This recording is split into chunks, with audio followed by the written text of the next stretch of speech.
Thank you, Mr. Mayor. We have an apology from Councillor Lewis. Thank you very much. Item 2, declarations of interest. You know the form. If you have anything to declare, please do so now.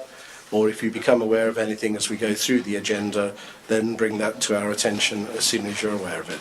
Councillor Mann. Yes, Mr. Mayor, I don't know if it's really of interest. I guess it's at the registered manager, but I sit on the planning committee for West Devon Borough Council, and therefore I will not take any part in and like to leave the room when you're discussing the planning application that is oncoming further, because I will be considering it in the other forum. Okay, thank you. Any other declarations? Councillor Moody? I did just to also say that I'm on the planning committee as well. Okay, thank you. Any more? Okay, thanks very much. Item 3, to confirm the minutes of the annual meeting of Tavistock Town Council held on Tuesday the 14th of May. Are you happy that it's an accurate record? Councillor Parker. Thank you, Mr. Mayor. Just a point of information, I did tender my apologies for that meeting.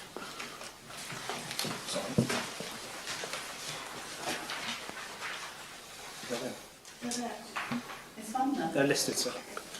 Page 2, Councillor Parker.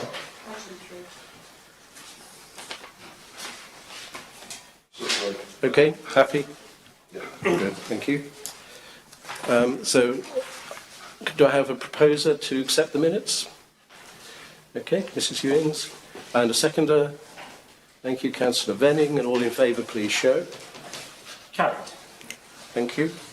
And are there any matters arising not otherwise covered in this evening's agenda?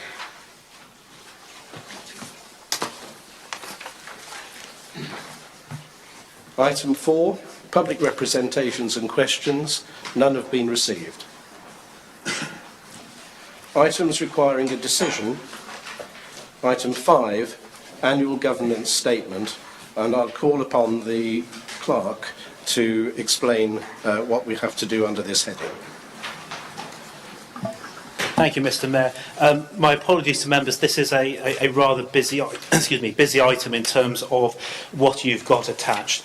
Essentially, the first part under item 5 is about giving yourself assurance as to what the council systems of control and assurance are. 4 of the items there are more or less for information, unless there are particular things you want to raise. You have got an audit cover letter from your internal auditor. You've got an audit summary for the year from your internal auditor, which reflects on the work that he's done over the course of the year.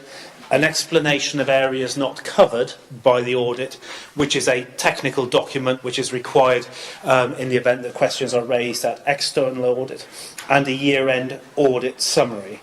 Now, from a practical point of view, as I say, there may be things you wish to raise there, and I'm happy to pick those up. But the first document which I would in particular draw your attention to is the document which is entitled Tavistock Town Council Financial Year 2023-24 Year-End Internal Audit Observations. And it looks like that. So you can... And what that has got is a series of 4 observations and recommendations from your internal auditor. In the comments column, you will see the comments of your officers having liaised with him over those items. And if you are agreeable to it, what I would commend to you is that you agree those recommendations and the comments. In other words, we're agreeing the actions that he's identified, the priorities he's identified, and the remedial actions that we have agreed we will undertake in relation to each one of those topics.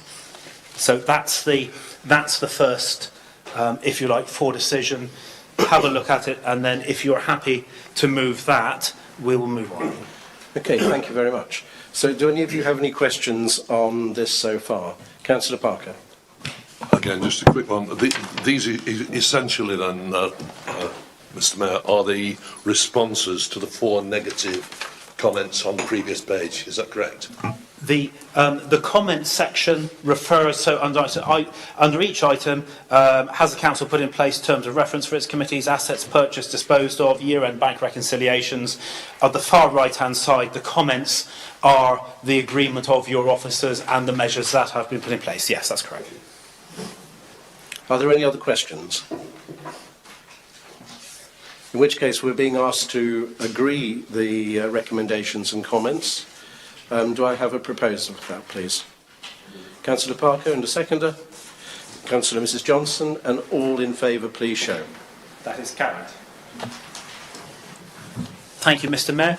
If I can ask you then just to turn on in your report one page, and that gets you to the annual internal report 2023-24. This is the formal document which will go to the external auditor. You'll see it's been signed by your internal auditor, and this is, if you like, for the purposes of the external audit, his formal documentation giving his notice of assurance in relation to the various boxes, and you will see that apart from not applicables, he is giving a measure of assurance as yes, the council is compliant in relation to those various areas. So again, if you are agreeable to that and there's nothing which causes you concern, I would suggest that you receive that annual internal audit report for 2023-24, please. Okay, thank you. Are there any questions or comments? In which case, can I have a proposer that we receive that report? Councillor Parker and a seconder, Councillor Mrs Johnson, and all in favour, please show. Carried. Thank you. Thank you, Mr. Mayor. That then takes us on to the next page, which is the annual governance statement for 2023-2024. Now, what I would say is that although you will see I have annotated with a tick as an officer in relation to those boxes, this is absolutely a decision for council. It's not an officer decision in any way, shape or form. And what we normally do is I will read, if it's agreeable to you, Mr. Mayor, each one of those topics in order that you can see whether or not you concur with the recommended response in relation to those areas. I think just by way of context and background, what I would say is this forms part of all of your measures of assurance and control. You've got your financial regulations, you've got your standing orders which cover some of the financial matters, you have your regular meetings with the regular visits of the internal auditor, we have the council's external accountant, who is a sector-based specialist who pulls our accounts together. We have the measures which are required through our insurance policies, and we have the internal arrangements in terms of systems and processes which provide levels of assurance. So, for example, if someone is processing an invoice, it'll be somebody different who signs it. If there are transfers which are required between bank accounts, then those transfers are actually made by elected members. So this forms, if you like, the overview of that wider and much more detailed ongoing picture in terms of what we do and how we do it. So to go through the topics, the first one, we have put in place arrangements for effective financial management during the year and for the preparation of the accounting statements. Are you comfortable that we say yes to that? Yes. Thank you. Second, we maintain an adequate system of internal control, including measures designed to prevent and detect fraud and corruption, and reviewed its effectiveness. Agreed. Thank you. Third, we took all reasonable steps to assure ourselves that there are no matters of actual or potential non-compliance with laws, regulations and proper practices that could have a significant financial effect on the ability of this authority to conduct its business or manage its finances. Agreed. 4, we provided proper opportunity during the year for the exercise of electors' rights in accordance with the requirements of the accounts and audit regulations. Agreed. Thank you.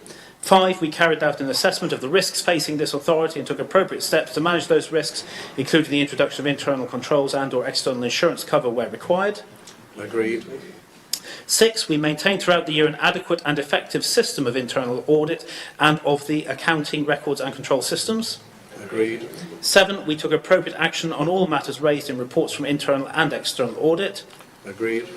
8, we considered whether any litigation, liabilities or commitments, events or transactions occurring either during or after year end have a financial impact on this authority and, where appropriate, have included them in the accounting statements.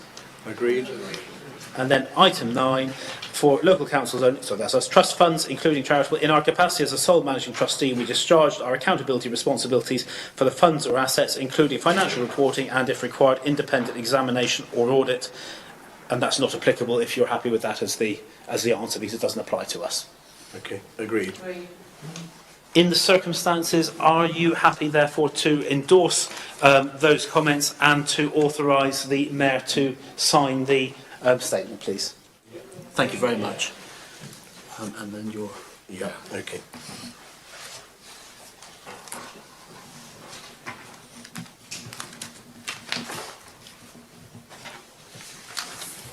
Thank you. And then on to the next item.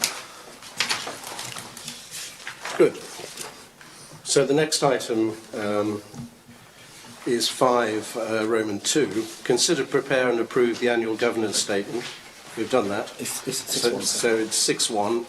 Accounting statements. Consider and approve the accounting statements for Tavistock Town Council for the year ended 31st of March. Thank you, Mr. Mayor. Now, you'll see that you've got 2 documents, one of which is this one, which is the formal response. Now, so far as the external auditor and government are concerned, those are your accounts. So for the purposes of this, the accompanying document you've got, which are the unaudited financial statements, are for information only. They don't form part of the report to the external auditor. You will see that I, in my capacity as responsible financial officer, have completed this. This has been completed on the basis of the figures which have been prepared by your accountant as at year end, and these are the figures which will be sent off. So if you are agreeable, what I would propose is that you endorse this and authorise the Mayor to sign this as a correct record of the year-end financial statements of the Council. Yep. Councillor Parker? Thank you, Mr. Mayor. On page 3 of the unaudited financial statement, may I be permitted to put in an expenses claim for the sex change operation? I'll come to the amendments on that one shortly, if I may. Okay. So is it your wish that I sign off the statement? Yes. Okay, thank you.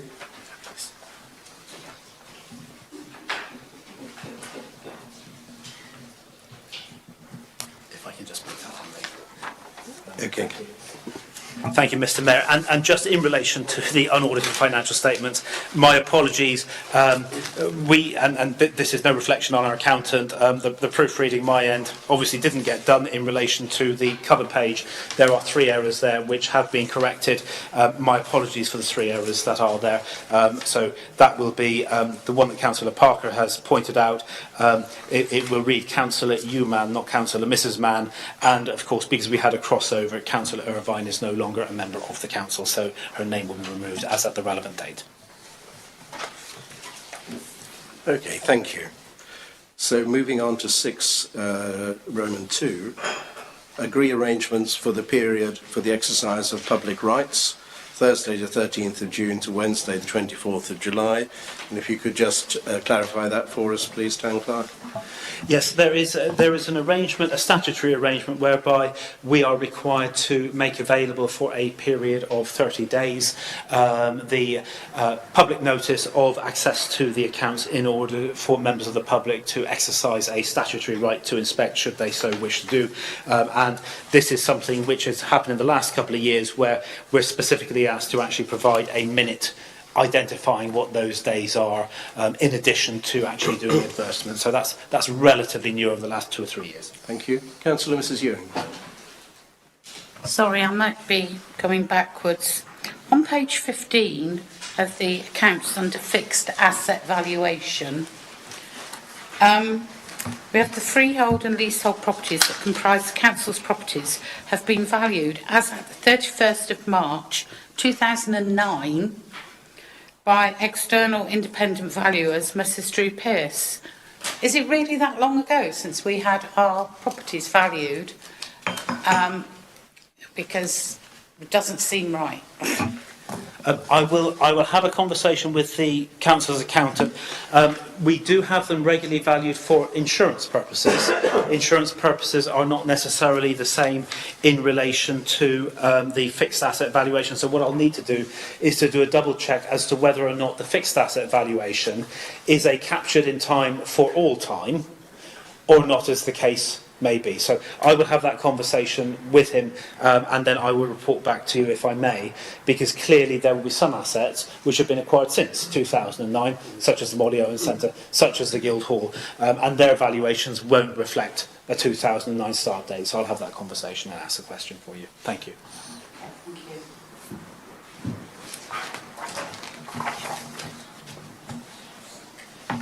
Okay, thank you. So moving on then to item 7, A, schedule of payments, B, budget monitoring reports, to consider and endorse the monthly accounts as at 31st of March and the 30th of April.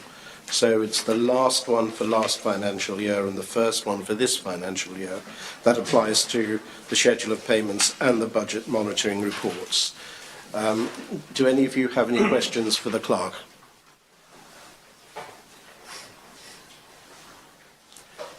In which case, is it your wish that we consider and endorse the monthly accounts and the budget monitoring reports, please?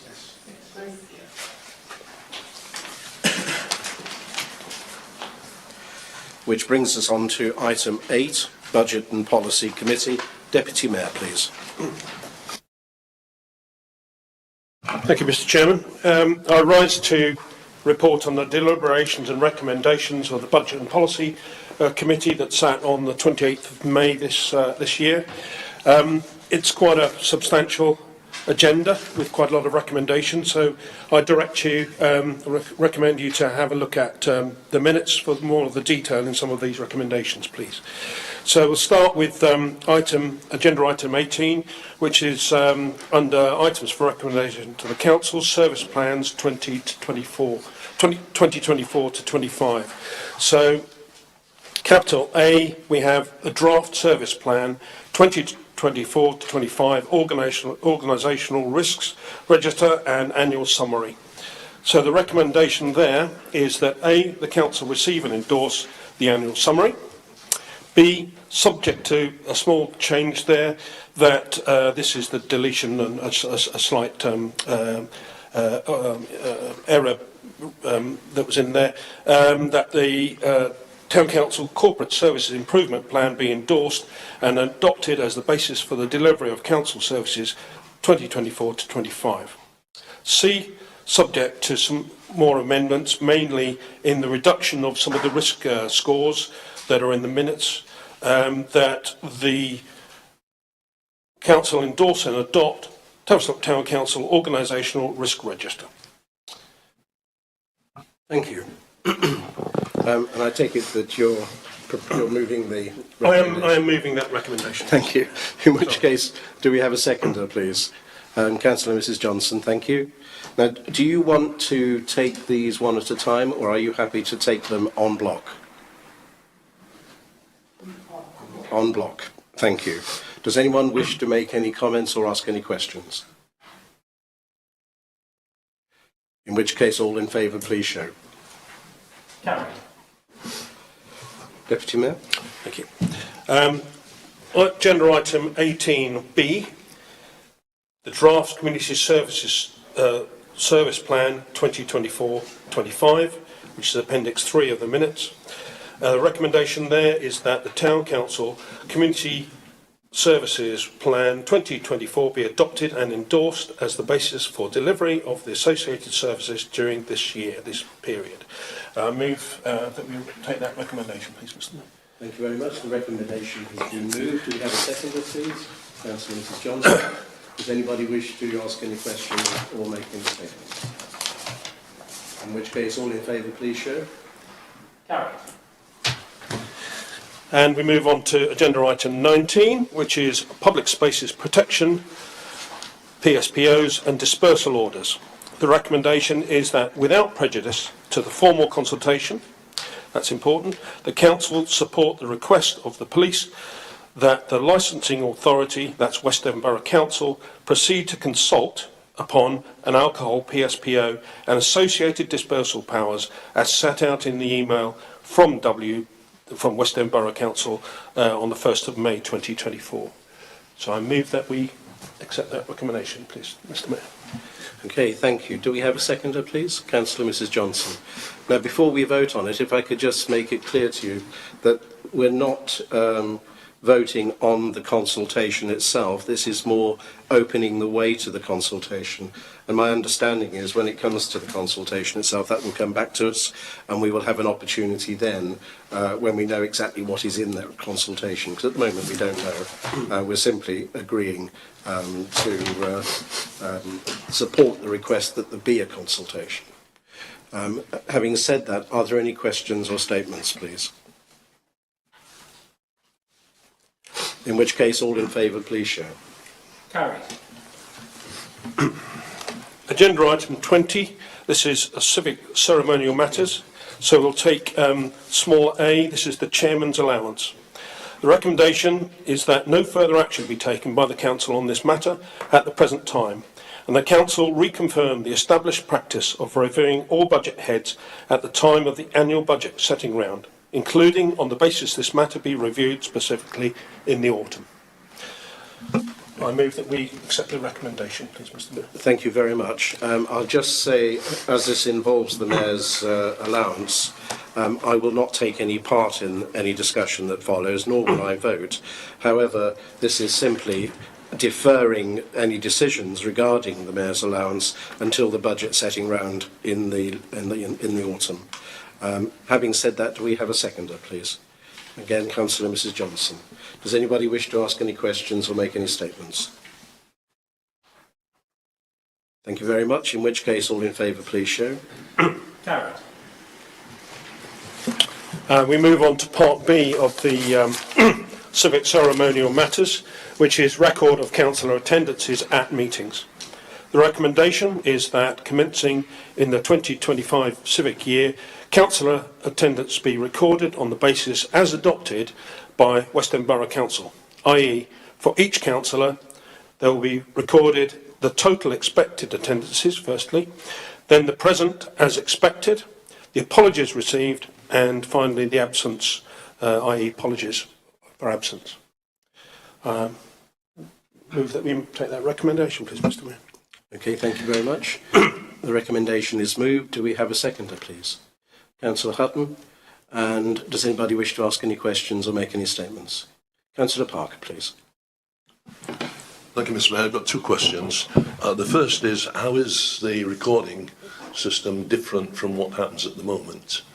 And the second is, does that imply that the results or the outcomes of this will be published? If so, how often? Thank you very much, Mr. Mayor. The primary difference is that there is more or less a ranking in inverted commas system in part of the current table, so you won't have that. It'll just be the information as listed there. In terms of publication, on the basis of this recommendation, if it goes through, it will be published each year at the time of the annual meeting, which will be a report of attendances over the course of the past 12 months. Are there any other questions? In which case we'll move to the vote. All in favour, please show. Carried. Moving to agenda item 21, Market Road Cottages. Recommendation there is that initial inquiries be made of social housing providers to identify the extent of interest in the utilisation of the properties on a leasehold basis for the provision of housing for local or other priority accommodation groups and associated options. There are some notes there that you might want to read in the minutes as well. I move that we accept the recommendation, Mr Mayor. Okay, thank you. The recommendation is moved. Do we have a seconder, please? Councillor Mrs Mann. And does anyone wish to ask any questions or make any statements? In which case, all in favour, please show. Carried. Agenda item 22, this is the council website. The recommendation is that, subject to the satisfactory outcome of the necessary due diligence to ensure continuity and quality of offer and cost efficiency within the approved budget, Tavistock Town Council progresses the migration of its website via its current provider. I move to accept the recommendation, please, Mr Mayor. Okay, thank you. The recommendation is moved. Is there a seconder, please? Councillor Poppy. And does anyone wish to ask any questions or make any statements? In which case, all in favour, please show. Carried. And agenda item 24, under urgent business brought forward at the discretion of the chairman. Roman 2. We are talking here about letting for electioneering purposes. So the recommendation here is in 3 parts. Part 1, any or all registered political parties be permitted to book space on Bedford Square, with the usual booking fee being paid and subject to availability. Part 2, that subject to availability, the town hall could be utilised for all party hustings, that is subject to all candidates and parties standing in the constituency being represented. Part 3, that no other premises be made available. So we have those 3 parts of the recommendation, and I think there's a bit of a clarification that the Town Clerk would like to make to that recommendation. Town Clerk. Thank you, Mr Mayor. Thank you, Mr Deputy Mayor. If that is an approach which is agreeable to members, can I just ask if we vary item number 3, so we've got no other premises being made available, can we just add to that, with the exception of the Rundle Room for the general election for 2024, and the reason for that is a booking had come in under the radar. It would be difficult to cancel now because it's actually quite close to that booking time, and I'm conscious that we need to be fair to all political parties. That is for the Rundle Room, not for the main town hall, and this would effectively offer the same facility to other political parties if they wish to do so, rather than us either trying to cancel at only a few days' notice or disadvantaging other parties who might express a view, but we make it clear that that is for 2024 only and subject to the normal fee being paid. Councillor Mrs Ewing. I was just querying Roman 2, that subject to availability, the town hall could be utilised for all party hustings, i.e. subject to all parties, candidates standing in the constituency being represented. So is that saying, for example, that one party couldn't hire it for their own hustings? You can only hire it if all, however many, 6, are in the room. So if one says they don't want to be there and that's their choice, does that mean the whole event is cancelled?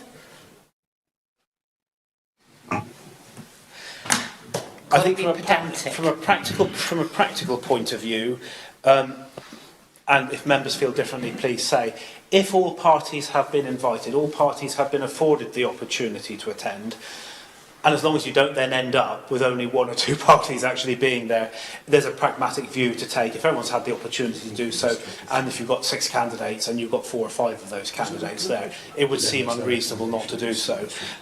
But I think the key thing about this is it's about the equality of opportunity so that all parties have the opportunity to be there.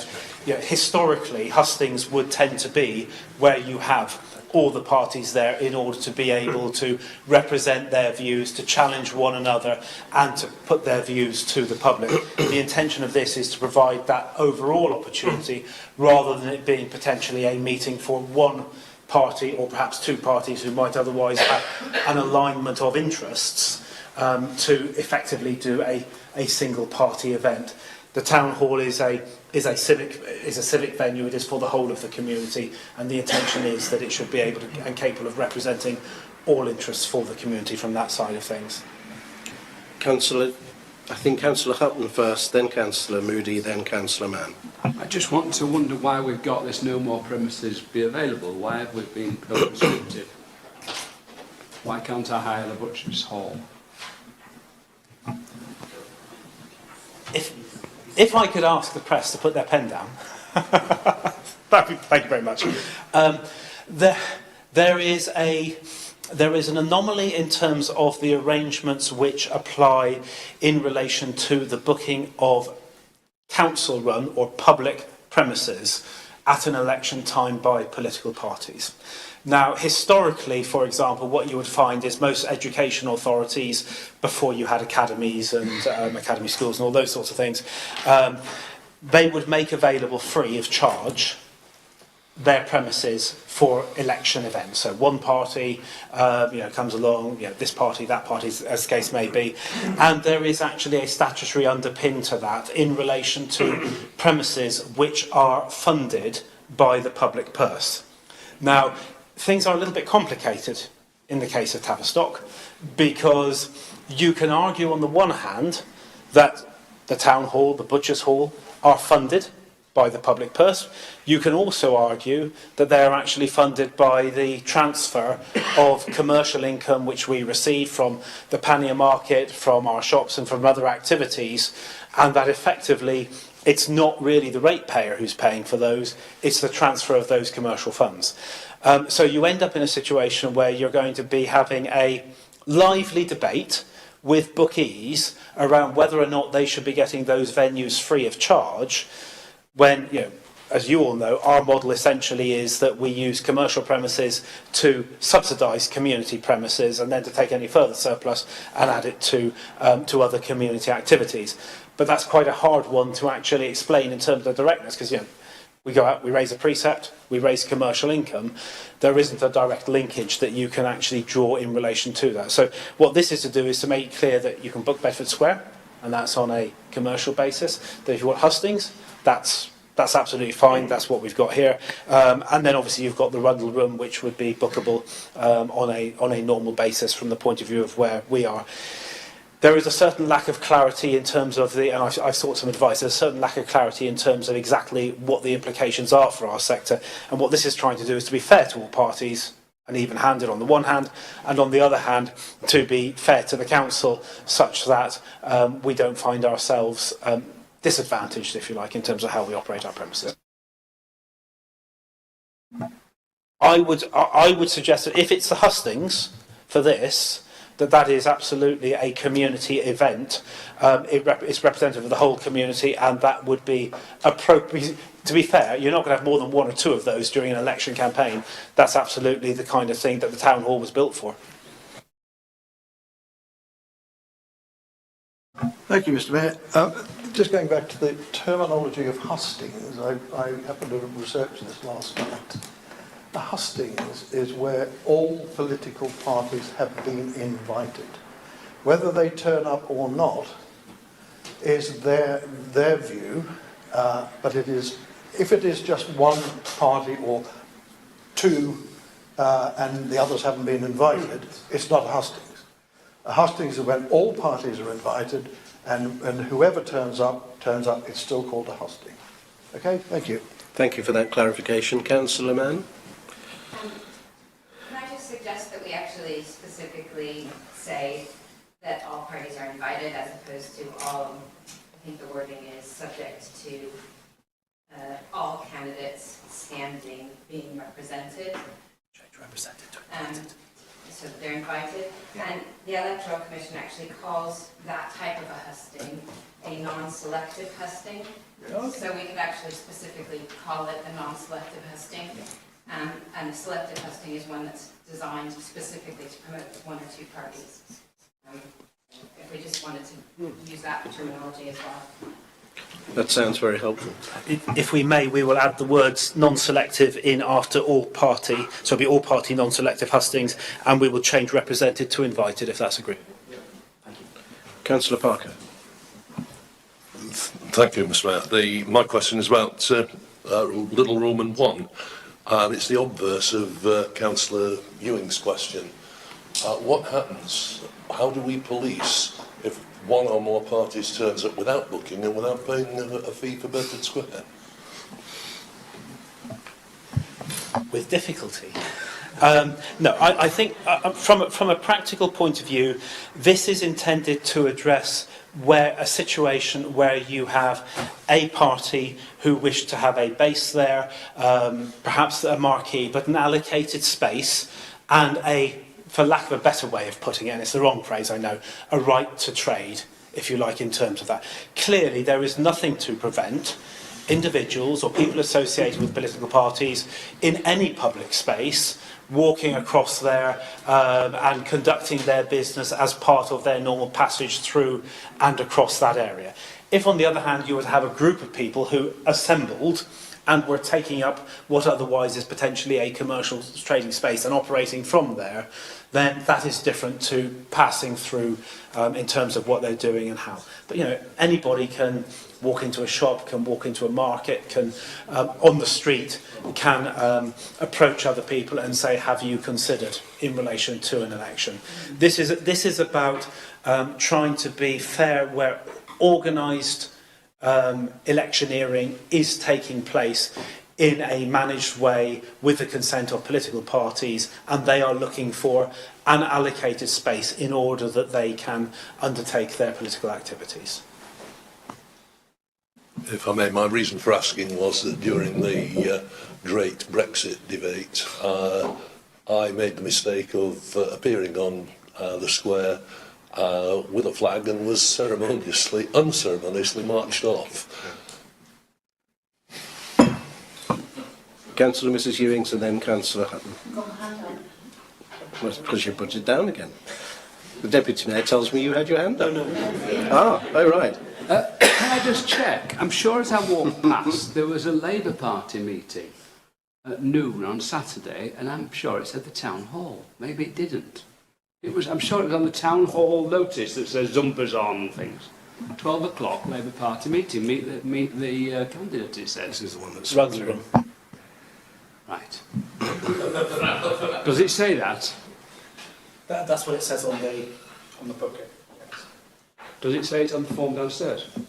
On the thing on the side of the Town Hall that talks about Zumba and other things? They put the Rundle Room. That's what they put. We've checked. Let's check. Have we done this one to death? Nearly. What happens if there's more than 40 people?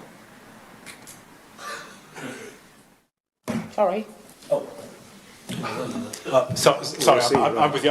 I think that was a reference to the capacity of the Rundle Room.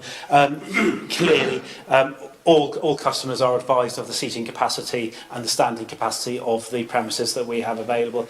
If they consider that's unlikely to be of sufficient size for their needs, then of course they would be looking for premises elsewhere.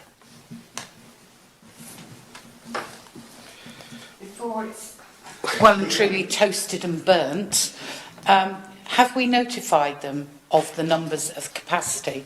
Because that could be a very unfair place to place our staff to have to ask party supporters to leave a meeting when they've got to walk all the way through an empty town hall. And I know it's rules and regs, and I know that we're doing it for all the right reasons, but that doesn't mean the general public understand that. They think they have a right to be able to listen to their candidate. So I think we need to either go back to them, or we really need to be kind to our staff, or say to them, they have got to have people there to turn other people away before you could end up in a bit of a pickle. I'm very happy for colleagues to draw the attention of bookies to the terms and conditions which relate to each of our premises. They will have been, as far as I'm aware, advised, but we can confirm that they have been advised, because at the end of the day, it wouldn't matter, because there may or may not be something on in the town hall. It's always the same, and if you book the town hall, that may or may not have the capacity that you need. It is the same whenever you're booking premises. You know, you've got an idea of how many you're going to have. You book a premises which are for up to that number, but you accept the caveat, whether you're a political party, whether you're having a wedding, a wake, a disco or a party, as to what those numbers are. And therefore it would be a matter for the organisers, having taken advice from staff, if that number threshold is getting close, in order to be able to manage the numbers accordingly. Yeah, you wouldn't, let me put it another way, if you forget what this is about, you wouldn't have a situation where you would normally decamp from the Rundle Room to the Town Hall, A, because it might be booked, B, because the booking fees are very different for the two, for the two venues.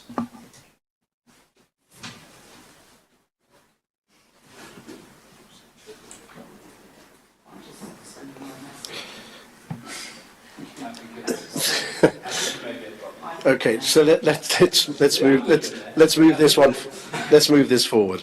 So we've got a moved recommendation. I can't remember. Did we have a seconder for this one, Councillor Parker? And have you said enough, or do you want to say any more before we take the vote? Let's move to a vote. I've said enough. All in favour, please show. Carries. Okay, thank you. Oops. Thank you, Mr Mayor.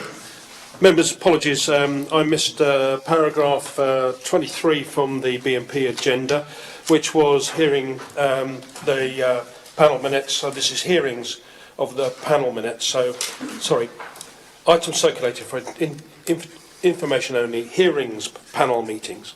Okay. Minutes, even. The committee received and noted the minutes of the hearings panel held on the 13th of May 2024, which is Appendix 9, if you want to have a look at it. Thank you. Okay, thank you. Further agenda items are in part 2, Mr Mayor. Okay, thank you very much indeed. So we then move on to item 9, casual vacancies. As you all know, we've got two seats available at the table, so to speak. One in the North Ward, one in South West. We've not had a request to hold elections in the North Ward, so we move to co-option. So 9A is to agree arrangements for co-option to the Town Council for the North Ward. Town Clerk. Thank you, Mr Mayor. And the reason these are sequential is because the next item you'll be noting Councillor Irvine's resignation. We will notify formally West Devon Borough Council of that, and at the time we do that they will advertise as to whether or not electors wish to call an election. So you've got two options here really. Either you can proceed on the basis that you deal with North Ward first and you set a timeline for invitations for people to express interest in co-option, or you can wait until you see whether or not you get a request for an election in relation to the South West Ward, and if not, set a timeline for the North Ward, which would also cover you for the South West. Now, we don't know whether or not an election will be requisitioned by 10 members of the ward, as the case may be for the South West. So the question is, do you want to, if an election isn't requisitioned, run with the two together and have one process where you get to, let's just say, the October meeting of council or the nearest meeting to that, and you've got both candidates in, or you run with one and then, if necessary, you run with the other separately. So first question is 2 or 1. If it's 2, I would suggest that we set forward whenever the October meeting of council is, and we do it at that stage. If on the other hand you wish to do it on 1+1, then you'd probably be looking at September and then potentially October, subject to a co-option occurring. The choice is yours. Okay, thank you. Councillor Hutton. We certainly don't want to waste money unnecessarily. We had co-option only a very few months ago. We had election only a year ago. I think we can afford to wait a little bit longer and do both together. Councillor Mann. Is there actually an additional cost involved to having a co-option? Town Clerk. There would be an additional cost in terms of the formal advertising that we would do. So we do formal advertising in the newspapers in relation to that. So I think your main additional cost would be the cost of print advertising. Councillor Parker. Can I just ask, is there a number, a maximum number of co-optees that can be on this council? Please. No, but there isn't. But there is an issue in relation to the operation and availability of the general power of competence. So you as a council, or we as a council, are required to have 2/3 of our councillors returned at an election. Whether or not opposed is immaterial. If we fall below that, then we cease to be able to operate the general power of competence. Our threshold, so we've got 17 councillors, that means in practice our threshold is 12 in terms of, and I'm trying to remember whether we're on 12 or 13 at the moment. So 13. Thank you very much. So we are very close to our threshold, and we certainly wouldn't want to drop below 12 because the general power of competence, as you know, gives us the facility, or a much wider facility, in terms of ability and capacity to act unfettered than otherwise would be the case without it. Thank you. That's why I asked. Thank you. Councillor Mann. If South West Ward comes forward and wants a by-election, then we're not going to be saving ourselves any money on the co-option, would we? Or would we also run a by-election in North Ward at that point? If there were to be an election in the South West Ward, then we would still need to proceed with a co-option process for the North Ward, because at the point where an election has not been required, you can't then retrospectively require it. We have to go forward with a co-option at that stage. So far as the returning officer is concerned, they've done their bit. It now becomes a local matter rather than an electoral matter at that stage. So you would only have one co-option and one election in that scenario. I mean, you could say, because we'll know fairly soon in relation, subject to whatever the returning officer needs to put in place with regard to the parliamentary election. It may be that they're not prepared to actually advertise anything in the run-up to that, I don't know. But you could say, well, you go with a different timeline depending on whether an election is called or not in relation to the in relation to the South West Ward. For what it's worth, I'm struck by the fact that we're now 14 months since the last local government elections and we still don't have a full council. I rather fancy the returning officer's got other things on his mind at the moment, and will have for a while. Personally, I would rather that we go ahead with the co-option now, as soon as it can be done, and that we deal with South West in due course. That's my view. So we need to come to a decision, and just to test the situation, I'm going to propose that that's exactly what we do, that we go forward with the co-option and we notify the vacancy in South West and deal with that when we know whether the voters would like an election or not. Do I have a seconder for that? Please, Mr. Mayor. Right. So if I'm being informed that if we go for co-option now, then that would be the meeting, council meeting of the 31st? 31st of July, if you wished it to be, or you could leave it till after the summer recess, whichever works best. Okay, well, we could ask candidates to present themselves to us on the 31st of July. Yeah. Yes.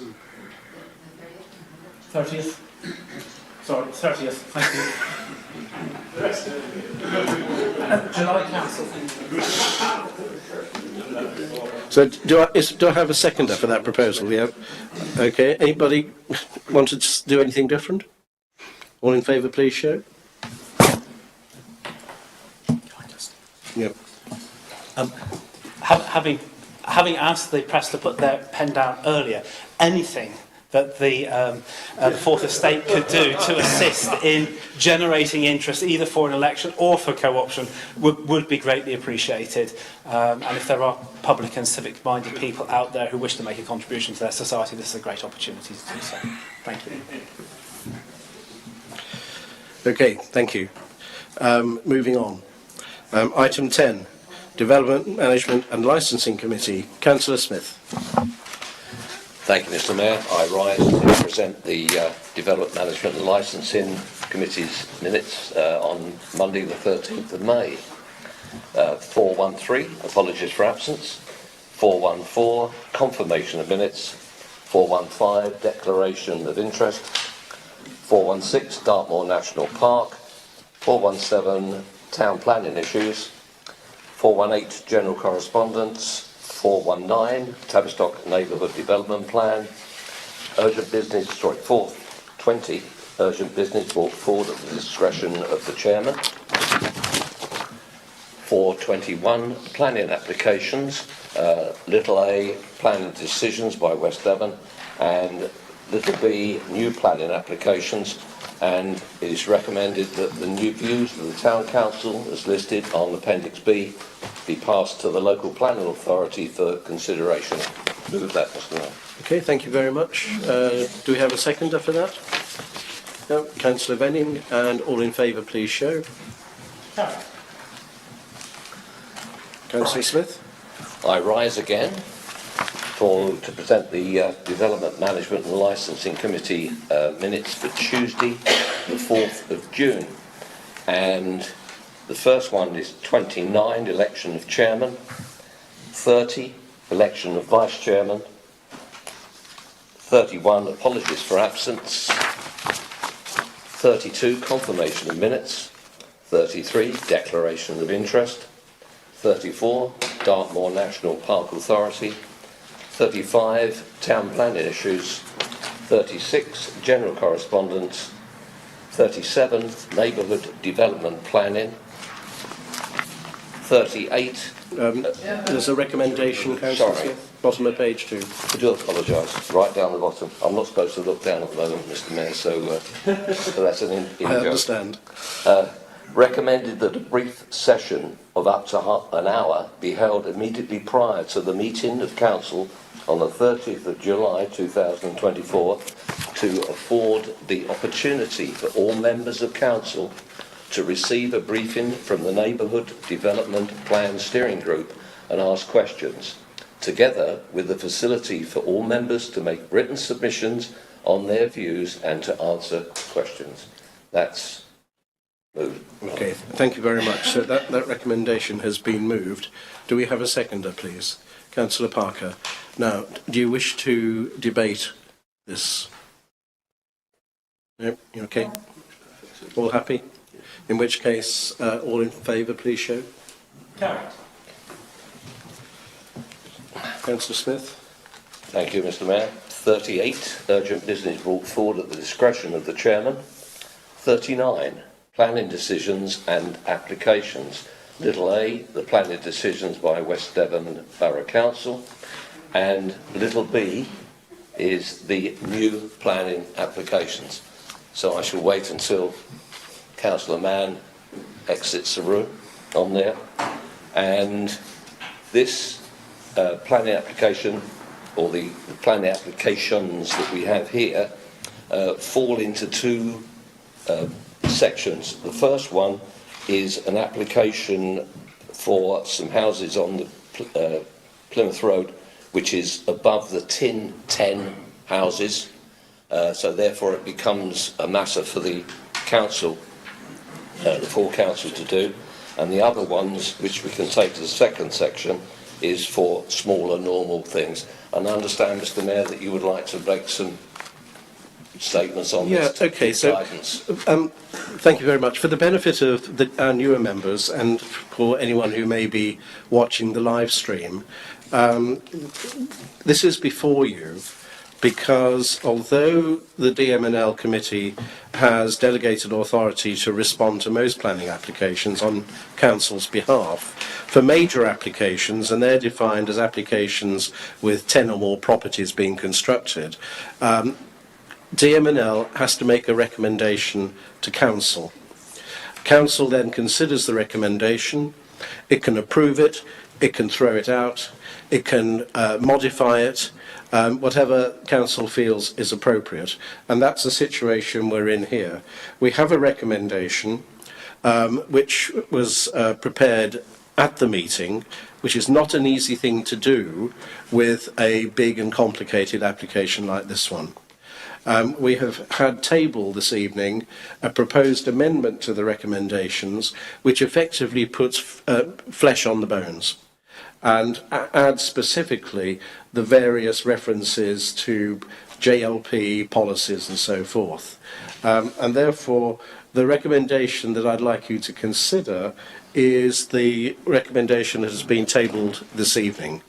And then we can discuss that, make any modifications members feel are appropriate, if there are any, and then we'll take a vote on it. Is that as it should be, Town Clerk? Yes, I concur exactly with you. Okay, thank you very much. So this is open for debate. Councillor Moody. Thank you very much, Mr. Mayor.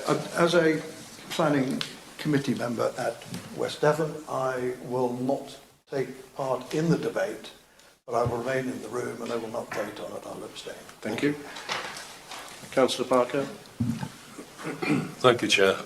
Can I just say a couple of things? I think the debate at the DM committee was one of the best discussions I've seen in any parish or town council about a planning application. I think that needs to be recorded, as particularly by reference to the complexity of the discussion, the issues that were raised, and I think Sue needs to be congratulated for being able to disentangle most of the issues that we discussed and to produce the recommendation that's in the audit paper. I'm not going to say anything more except that I made a mistake in putting forward the amendment. And if I could just say, under the heading, and this is on the separate sheet, under commercial business and service, the first bullet point, could we delete the final word, the words of Class E, commercial business and service, Class B1, and after the words in the first line, JLP's 18,600 metres square, add in the words of Class B1.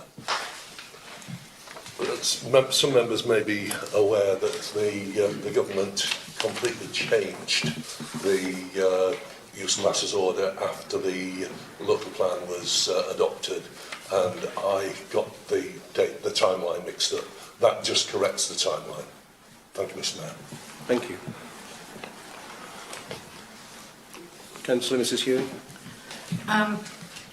I would just like to say that I will be abstaining on a vote on this. I will stay in the room, but there is a possibility, and I hope not, because I'll probably say no, is that I may have to sit in the planning committee if lots of people are on holiday or whatever, but they shouldn't be. It should be in their diaries. Okay, thank you. So any comments or questions? If not, can I take it that you're happy with the recommendation? So the recommendation is moved. Do we have a seconder, please? Councillor Venning. And all in favour, please show. Carried. Thank you. Councillor Smith.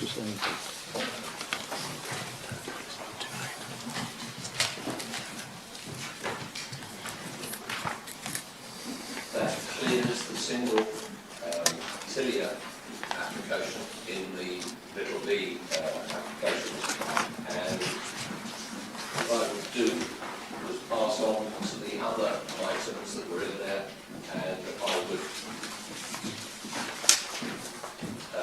make the recommendation to the Town Council that we accept the other planning applications under little B and pass it on to West Devon Borough Council for their consideration. Move that now.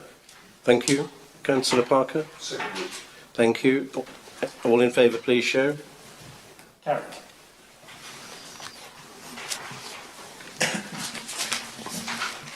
So we move on to items circulated for information only.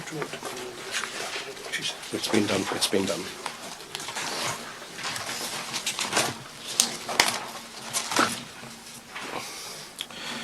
So agenda item 11, to receive the following service reports.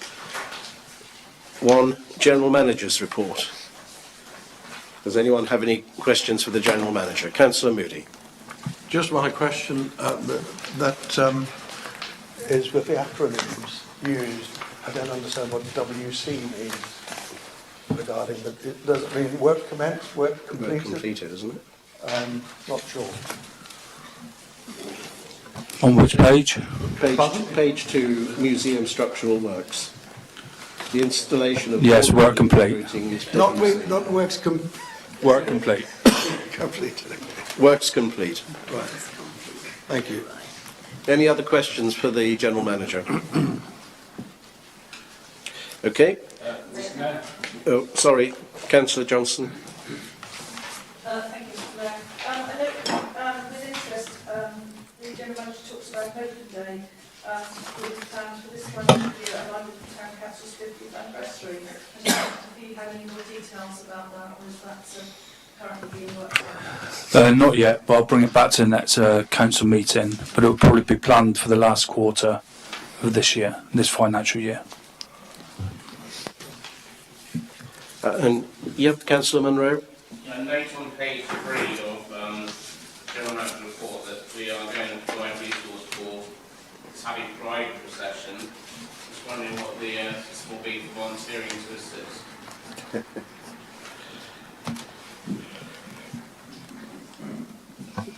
Sorry, could you ask that question again? How do you volunteer to assist you with the arrangements for Tabby Pride? I think you just did.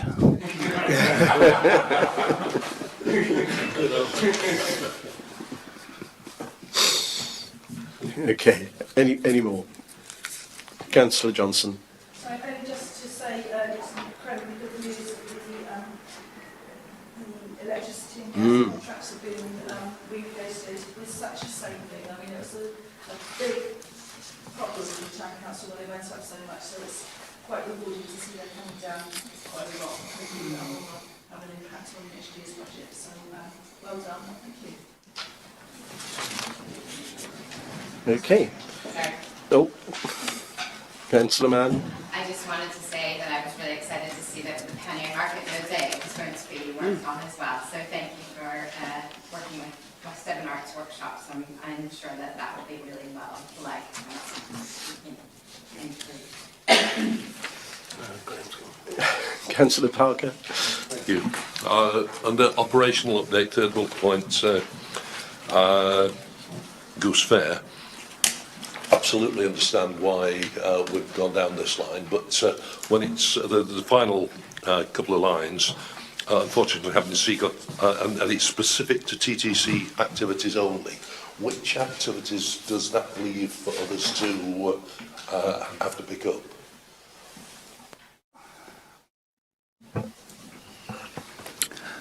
West Devon Borough Council would have to put arrangements in place in relation to Bedford Car Park, aspects in relation to the bus station toilets, the Bedford Car Park toilets, and a separate discussion between West Devon Borough Council and ourselves would have to be had about the Guildhall toilets.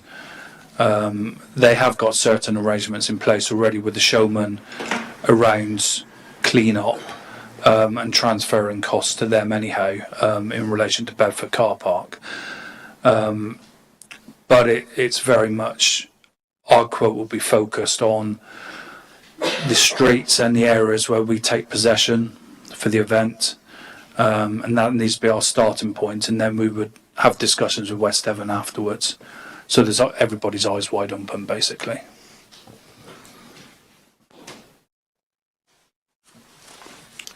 Okay. Can we move on to the Pannier Market report?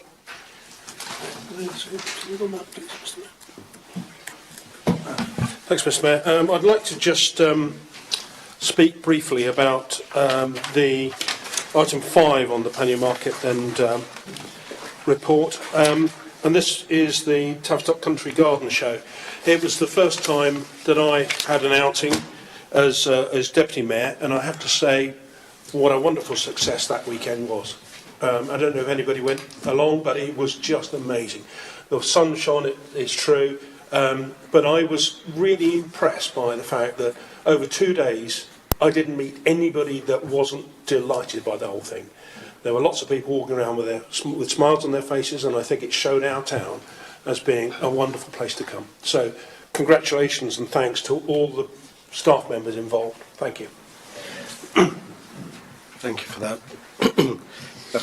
I'd like to raise Pannier Market 1 General Update B, which refers to the biblical rainstorm we had and the flooding in Duke Street and a number of the Town Council's properties. Firstly, to say in this meeting how grateful I am for all of the work done by our staff, council staff, particularly the Works Department staff, who clearly went out of their way to mitigate the damage and to clear up afterwards. I think it was a tremendous effort. I've already acknowledged that in a letter to the local paper, but I'm quite pleased to be able to say that at this meeting as well. But following from that, I'd just like to ask the question, are there any measures we can take in the future to prevent a recurrence of that flooding?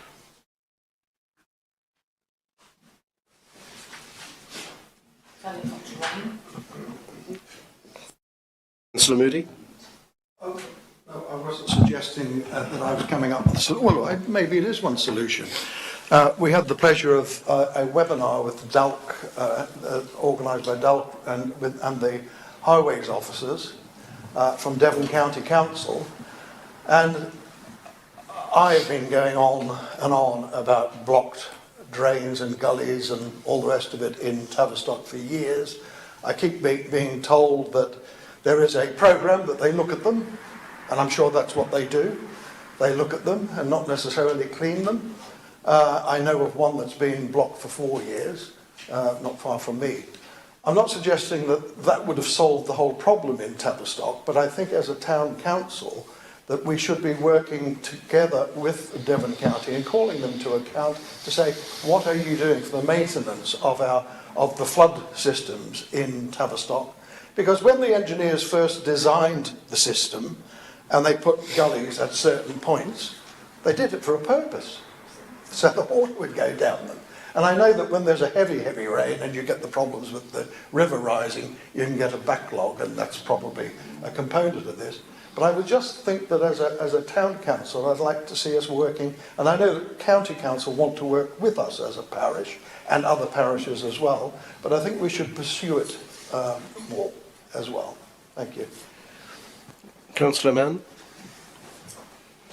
Yeah, I on the day was working with somebody who was flooded over near the Trout and there was gully sweeping that was being done. But one of the things that struck me is that we don't actually have enough sandbags as facility. And I think I've actually asked the works manager, but she hasn't had a chance to come back to me on that.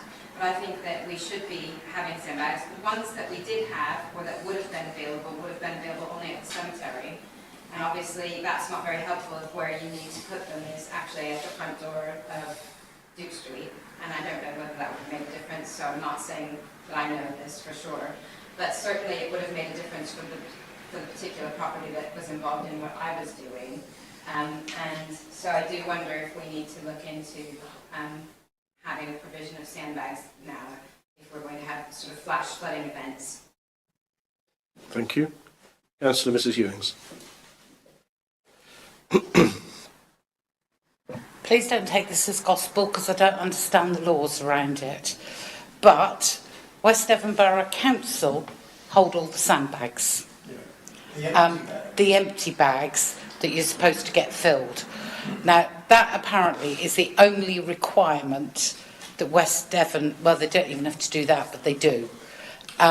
So the laws around all this flooding are a bit confusing, to say the least. You know, and I said in a meeting before here that, you know, I thank the West Devon staff who were actually, it was our annual meeting day, and they were all in really nice dresses, and the poor women got absolutely soaked.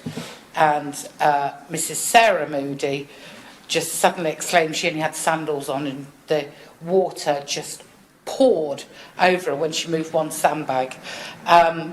So that is, you know, what the law says. I think we need to have a conversation. I've had a conversation with the chief executive, and I think we need to work together to work out what we are going to do and what we're not going to do. Because in all probability, it's going to happen again. and it may happen more frequently, you know, that would be deemed one of the 1 in 100-year floods that happened that afternoon. But unfortunately, they're not 1 in 100 year anymore. So a conversation does need to take place. We're very keen, speaking as the leader of West Devon now, we're very keen to work with Tavistock Town Council, but we're also keen to work with Devon County Council and see what work can actually be done locally, so that our town is safe, basically. We don't want a flooded town. We don't want people's stock, which they tend to keep in the basements along Duke Street, you know, destroyed by water.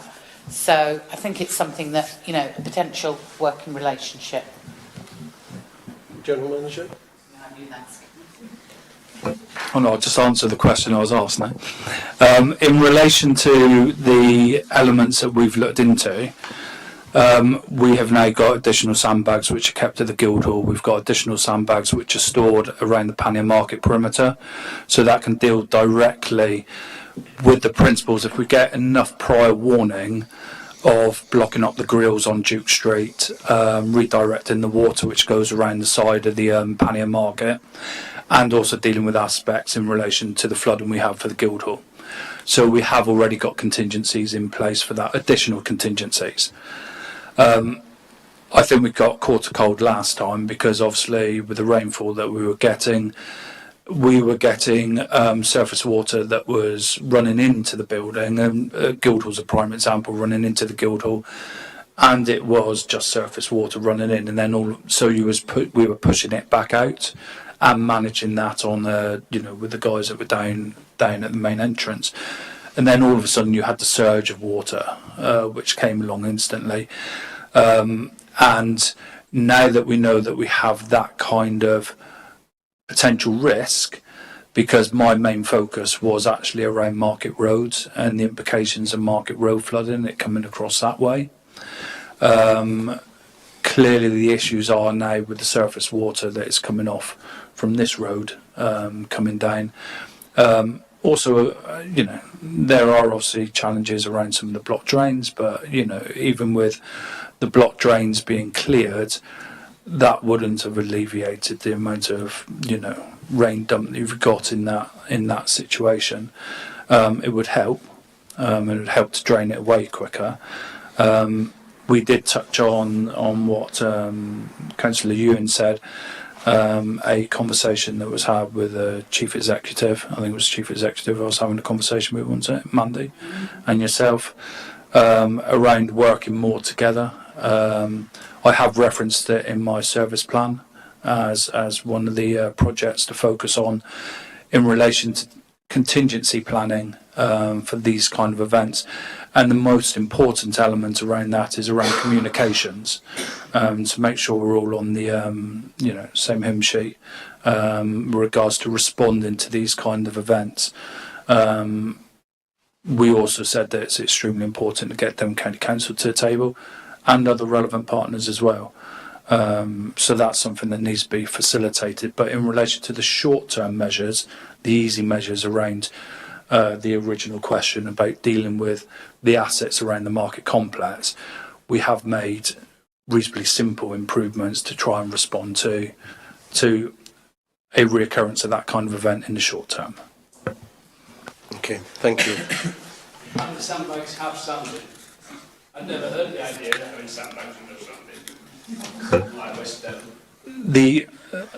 The arrangement we used to have with West Devon Borough Council was obviously like Councillor Ewan said, they were supplied an amount of sandbags. We used to have an arrangement when they used to contact us yearly and say, how many sandbags would you like? We used to then store sandbags up at the cemetery with sand in a container, so people could come up and collect the sandbags and collect the sand. That arrangement fell away probably about 2017, 2018, hasn't been re-established, and that will form, I'm sure, part of our conversations going forward between the organisations. Okay, thank you. Let's move on. Anything else about Pannier Market, please? In which case, Works Department report. Councillor Mann? I just wanted to congratulate the works manager. I know that she's actually listed it as a problem because they are a little bit behind due to vacancies in the staffing, but actually the long grass and the meadows in the wilding areas is looking fantastic. If you haven't been down there recently and you go along the canal path and along the far end, we are now getting full banks of flowers, which are wildflowers. So I would just point out that that sort of early establishment has now properly established, and because maybe the cutting schedule hasn't been quite as robust, it has allowed it to be in places where people don't use that grass anyway. Something that's really positive, actually, for the community. So well done on that one. Thank you. Deputy Mayor? Thank you. Just a question, general question, about the statement on here about Bannerwell Street Play Park, which is now 95% complete, which is excellent news. I was just wondering if there was any there were any plans to open that in some sort of notable way. It seems like certainly the residents of Tavistock North, I think, especially the young people, would appreciate it being done in, I don't know, some sort of notable way. General Manager? Sorry, is your question about having a grand opening, or is your question about how quickly can we open? No, my question's about a grand opening. It doesn't have to be that grand. I'm thinking just something that would excite, shall we say, some of the young people that might want to use it. I'm sure for that new facility we can do something in relation to an official opening. That's what I'm thinking about, the official opening thing. Okay. Photograph of the mayor on a swing. The Mayor gets to choose which swing. Okay. Anything else on the works report? Yeah, I noticed on page 2 that the beacon was just down. I just want to say, in fact, the team, the work they did on it. Yep. Thank you. Moving on. Town Hall and Butchers Hall.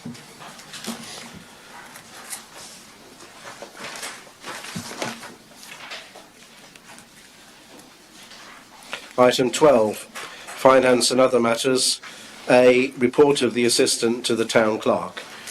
Is there anything you wish to add? No? Any questions for the Assistant to the Town Clerk, please?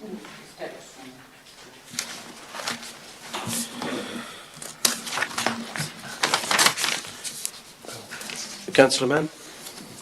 I just wanted to note that we had the training for the cyber awareness training listed for nearly a year now, and I'm just suggesting that it doesn't need to be listed any longer. The booked for 5th of June 2023. It's been on, I think, each of the assistants of the town clerk's reports for a year, so I think probably we're all well notified on Councillor Ewing's signing up for that and being unable to do it as she's the leader of West Devon. Thank you. So, move on to 12B, Tavistock Heritage Alliance, notes of the meeting held on the 16th of April.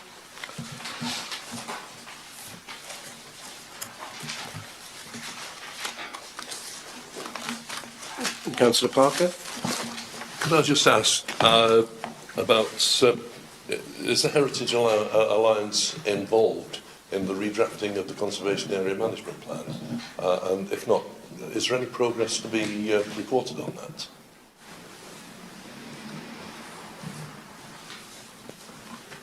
Who would like to take that one on? Councillor Mann. I can report that last time that I questioned the officers that are involved, that there is not any particular progress on that.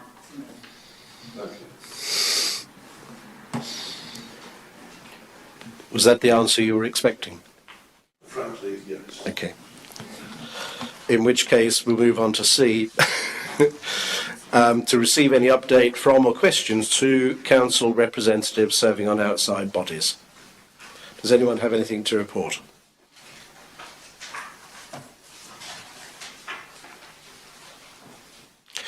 Feedback from members following their attendance at any training sessions. Does anyone wish to provide any feedback? Not even cyber training. Okay. 13 then, to receive any communications or reports as may be submitted by the Town Mayor. You'll be pleased to hear that I don't have any. And 14, urgent matters. Again, I'm pleased to report that I don't have any. In which case, Councillor Mrs Ewing? Could we move to part